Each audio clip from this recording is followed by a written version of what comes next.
Welcome to technology.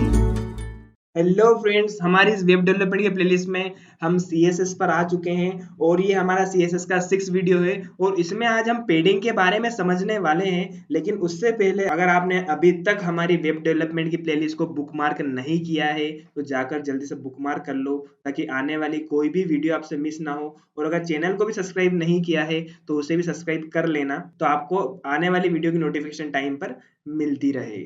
तो चलिए शुरू करते हैं। पेडिंग के बारे में समझना क्या होती है और इसे हम क्यों यूज करते हैं हमारी CSS के अंदर। तो मैं आ चुका हूं अपनी स्लाइड पर। हम पेडिंग का यूज करते हैं हमारा जो HTML के एलिमेंट्स होते हैं उनके आउटसाइड स्पेस को क्रिएट करने के लिए। तो padding is used to create space around an element content inside of an any defined border. अब यहाँ पर आपको ये बड़ा मेन है कि ये कहां पर, inside of any defined border. Element की बॉर्डर है तो उसके अंदर स्पेस क्रिएट करेगा, ना कि बाहर। ये आपको ध्यान रखना है, दोनों में बहुत डिफरेंस है यहाँ पर। ठीक है, जैसे कि यहाँ पर आपको नीचे डायग्राम दिख रहा है, इसके अंदर बॉर्डर बनी हुई है और बॉर्डर के आसपास आपको बहुत सारी स्पेस दिख रही है, तो पेडिंग की हेल्प से आपको शो हो रही है।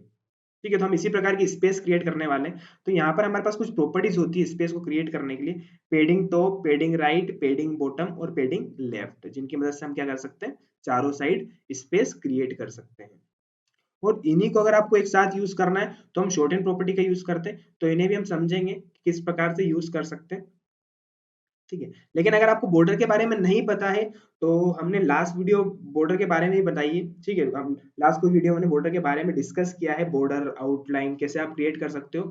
आप यूट्यूब पे जाके सर्च कर सकते हो CSS बॉर्डर्स बाय टेक्नोलॉजी, तो आपको वीडियो मिल जाएगी और वहां से आप समझ सकते हो। मैंने बड़ी डिटेल में समझाई एक एक चीज को। ठीक है, तो वहां से आप बॉर्डर के बारे में देखिएगा। तो हम इसे प्रैक्टिकली यूज करके देखते हैं हमारी पेडिंग को कि कैसे हम यूज कर सकते हैं। तो मैं आ चुका हूं अपने VS कोड पर और यहाँ पर मैंने एक फाइल क्रिएट कर ली है, CSS6.html। और यहाँ पर मैंने बॉयलर प्लेट क्रिएट किया और उसके अंदर मैंने एक पी टैग बनाया है जिसके अंदर मैंने कुछ कंटेंट लिखा हुआ है। तो मैं इसे आपको रन करके बताता हूँ यहाँ से। तो मैंने किया ओपन विथ लाइव सर्वर और हमें यहाँ पर आउटपुट शो हो रहा है। ओके, तो मैं 2 पार्ट्स में डिवाइड कर लेता हूँ। ओके, ताकि हमें चेंजेस यहाँ पर शो हो जाए, हमें यहाँ पर चेंजेस भी शो होते जाएंगे। ठीक, तो यहाँ सबसे पहले पी टैग क्रिएट करता हूँ। तो मैंने यहाँ पर पीटेक को क्रिएट किया, पीटेक के अंदर मैंने बनाया पीटेक सिलेक्टर का यूज करके।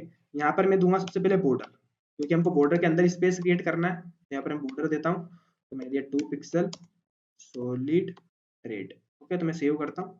तो यहाँ पर हमारी बॉर्डर आ चुकी है। अब हमें इसके अंदर स्पेस क्रिएट करना है। ओके, तो क्या करेंगे, हम उसके लिए यूज करेंगे हमारी पेडिंग का। तो मैंने यहाँ पर बनाई पेडिंग और पेडिंग के अंदर यहाँ पे दिया है मैंने, पेडिंग मेरे को टॉप देना है। ठीक है, तो मैंने यहाँ पे टॉप का यूज किया, तो मैंने दिया पे टॉप 20 पिक्सल्स। तो जैसे मैं सेव करूंगा तो टॉप से कितनी आ चुकी है, 20 पिक्सल। यही इसी प्रकार मैं क्या देना चाहता हूँ, राइट से पेडिंग देना चाहता हूँ, पेडिंग राइट। ओके, तो राइट से मैंने पेडिंग दिया यहाँ पर 30 पिक्सल्स। तो कहाँ से पेडिंग आ जाएगी, राइट से मेरे पास क्या आ चुकी है, 30 पिक्सल्स पेडिंग यहाँ पे शो हो रही है। ओके, इसी प्रकार से मुझे क्या करना है, पेडिंग बॉटम देना है, पेडिंग बॉटम। और मुझे इसे देना है यहाँ पर, मैं ज़्यादा से ज़्यादा 60 पिक्सल देता हूँ। यहाँ पर 60 पिक्सल में दिया और कंट्रोल प्लस सेव, तो यहाँ पर 60 पिक्सल की पेडिंग बॉटम में आ चुकी है। उसके बाद मुझे देना है पेडिंग यहाँ पर, तो लेफ्ट बच गई ना, अभी लेफ्ट देना है। तो लेफ्ट में यहाँ पर दूंगा मैं, तो यहाँ पर देता 30 पिक्सल। तो अगर आप डिफरेंट डिफरेंट पेडिंग्स देना चाहते हैं अलग अलग, तो आप इनका यूज कर सकते हैं इन पेडिंग्स का। लेकिन आप चाहते हैं कि चारों साइड मुझे एक जैसी पेडिंग, इक्वल पेडिंग देना है, तो फिर आप क्या यूज करेंगे, तो हमारे पास आती है प्रॉपर्टी पेडिंग। इसमें कुछ नहीं करना आपको, यहाँ पर सिर्फ लिखना है।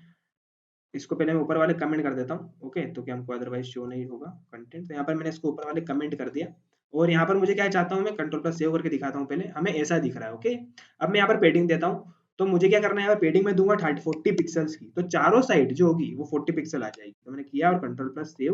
तो सेव जैसे ही किया तो चारों साइड इक्वल स्पेस आ चुकी है। तो इस प्रकार से आप इक्वल स्पेस दे सकते हो ऑल साइड्स पर। आपको ऐसे आपको लिखने की जरूरत नहीं है। लेकिन आप चाहते हो कि मेरी लेफ्ट राइट की अलग हो, टॉप बॉटम की अलग हो, तो आप क्या करोगे, तो आप फिर उसके लिए यूज करते हैं हेडिंग 20 पिक्सल। अब सिंगल लाइन में मैं आपको बता रहा हूँ, शॉर्ट एंड प्रॉपर्टी से 20 पिक्सल टॉप बॉटम की आप देना चाह, एक बार सॉरी, पहले मैं एक बार सेव करके बताता हूँ कि दिख क्या रहा है एग्जैक्टली। ठीक है, हमें ऐसा फिर से दिख रहा है। अब मैं इसके अंदर प्रॉपर्टी यहाँ पर दूंगा, तो मैं चाहता हूँ टॉप बॉटम से 30 पिक्सल रहे और मैं चाहता हूँ कि लेफ्ट राइट जो है वहां से क्या रहे, 100 पिक्सल की रहे, मतलब ज्यादा स्पेस क्लियर देना चाहता हूँ। आपको एग्जैक्ट डिफरेंस समझ में आएगा। जब मैंने सेव किया तो देखो हमारे पास ज्यादा स्पेस शो हो रही दोनों साइड, तो ये 100 पिक्सल है और ये हमारे 30 पिक्सल है। तो हम ये फर्स्ट वाला स्टार्टिंग वाला है, ये हमारे टॉप बॉटम के लिए यूज होता है और सेकंड वाला हमारा होता है लेफ्ट राइट के लिए। ओके, आप चाहते हो आप चारों को अलग अलग पेडिंग देना चाहते हो जैसा हमने यहाँ पर यूज किया था, तो हम कैसे कर सकते हैं? तो उसके लिए हमको कुछ नहीं करना है यहाँ पर, तो मैंने दिया यहाँ पर पेडिंग, मैं एक बार इसे कमेंट करता हूँ और फिर से सेव कर देता हूँ, फिर से हमारा इस प्रकार शो हो रहा है। तो यहाँ पर दिया मैंने पेडिंग, और पेडिंग देने के बाद मैं चाहता हूँ टॉप, सबसे पहले हमारे पास टॉप आता है, हमको सबसे पहले स्टार्टिंग में टॉप लिखना होता है, तो मैंने टॉप दिया यहाँ पर 10 पिक्सल्स का, बहुत कम स्पेस दे रहा हूँ।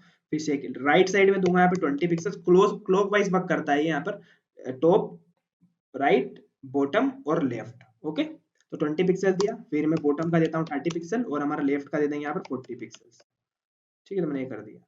तो यहाँ पर स्पेस आ रही है, यहाँ बहुत कम दिख रही है, उससे ज़्यादा यहाँ पर दिख रही है 20 पिक्सल, उससे फिर यहाँ पर 30 पिक्सल और यहाँ पर हमको 40 पिक्सल। तो ये हमने चारों साइड क्या दे दिए, डिफरेंट डिफरेंट स्पेस दे दिए एक लाइन की हेल्प से। हमको आप ऐसे इस प्रकार से अलग अलग लिखने की जरूरत नहीं है, हमने एक लाइन में ही ये सब कर लिया। ठीक है, तो इस प्रकार से हम क्या कर सकते हैं, हमारी पेडिंग की प्रॉपर्टी को यूज कर सकते हैं, पेडिंग दे सकते हैं। और आप एक पॉइंट हमेशा ध्यान रखें कि जब भी आपको बॉर्डर के अंदर स्पेस क्रिएट करना है तो आप पेडिंग को यूज करें, अदरवाइज पेडिंग का यूज ना करें, क्योंकि जब भी आप पेडिंग का यूज करोगे तो स्पेस बॉक्स के इनसाइड ही क्रिएट होगी। ओके, तो ये हमने देखा पेडिंग के बारे में, और मिलते हैं नेक्स्ट वीडियो में। Till then keep learning and keep watching और enjoying our videos. Thank you for watching. Like, share and subscribe